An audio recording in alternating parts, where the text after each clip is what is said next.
Isang pinagpalang araw sa inyong lahat. Tayo po'y magninilay sa salita ng Diyos, ang pinagmumulan ng awa at tawa ng ating buhay, ang salitawa. Today we are celebrating the memorial of Saint Anthony Mary Zaccaria, a priest. Paano ba tayo magbago? O paano ba tayo makakatulong sa pagbabago o ikakabuti ng ating kapwa-tao? Mga kapatid, tinuturuan po tayo ng ating Panginoong Hesukristo sa ating Ebanghelyo ngayon kung paano ba tayo makakatulong sa pagbabago ng ating kapwa-tao. Narinig natin sa ating Ebanghelyo ngayon na si Jesus ay kanyang tinawag si Levi, isang magbubuwis na mabilang o mapabilang sa circle of friends ng ating Panginoon. Hindi po ba kakaiba ito? At si Jesus nakisalamuha sa mga tinaguriang makasalanan sa lipunan nila, ang mga magbubuwis. Paano ba tayo makakatulong? Una po, do not be afraid to make a difference. Kakaiba po yung pinakita ni Jesus. Hindi niya pinili yung mga best of the best. Pero ang pinili ni Jesus na tawagin ay ang isang tinaguriang makasalanan, traidor ng kanyang mga kapwa-Hudyo, isang magbubuwis ng pangalan ay Levi. God was not afraid to be different, na kakaiba yung pinili niya na hindi akma sa inaasahan ng ibang tao, hindi akma sa standard ng ibang tao. God was not afraid in choosing Levi. Now we know as Saint Matthew. Why? Because God saw the goodness in this person.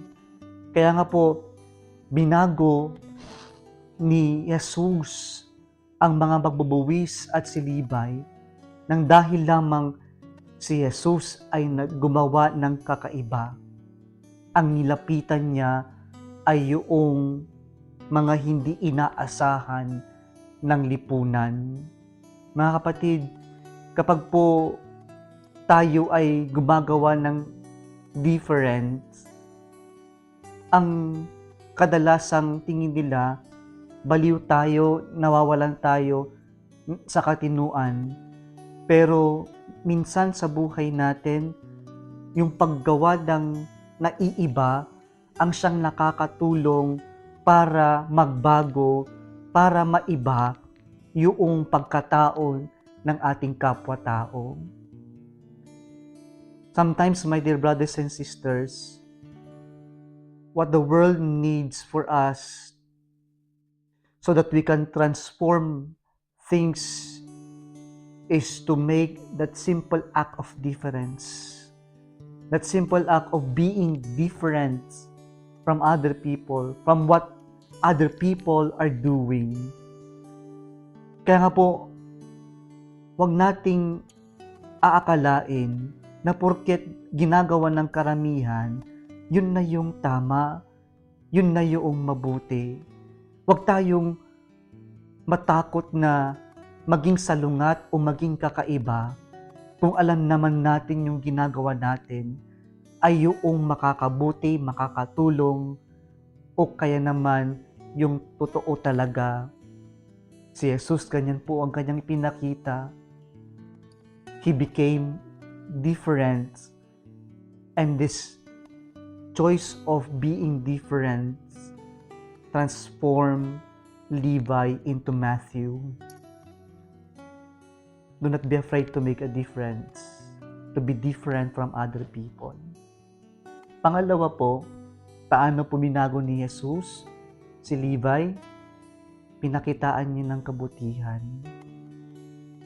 Si Jesus hindi niya hinusgahan, hindi siya nandiri, hindi niya tinignan si Levi kung paano siya tignan ng kanyang kapwa, traidor, makasalanan. Ano pong pinakita ni Jesus? Hindi panghuhusga, pero kabutihan. Mga kapatid, sa buhay natin, kung mayroon tayong mga taong gustong baguhin, sapat na yung ipakita natin yung kabutihan. Ipakita natin na sa paggawa natin ng kabutihan, ay lalabas din yung kabutihan ng ating kapwa-tao. Sapat na yung maging witness tayo, saksi tayo ng kabutihan. Alam nyo, kakaiba po yung pagbabago na may idudulot sa isang tao na kahit tila patapon na, kahit parang wala ng kinabukasan, pero binigyan mo ng liwanag sapagkat may ginawa ka lamang na simple gesture of goodness. Hindi mo alam na yung ginawa mong kabutihan, maliit man, yung pala yung pinakamalakas na impluwensya para yung kapwa natin ay magbago. Napakasimple lamang naman po ng itinuturo ng Panginoon kung paano natin babaguhin ng ating kapwa-tao, kung paano tayo makakatulong sa ikakabuti ng kapwa-tao natin. Minsan kailangan lang nating gawin yung kakaiba, yung salungat sa flow ng ibang tao, to be that difference so that you can transform or to make new in the lives of our brothers and sisters.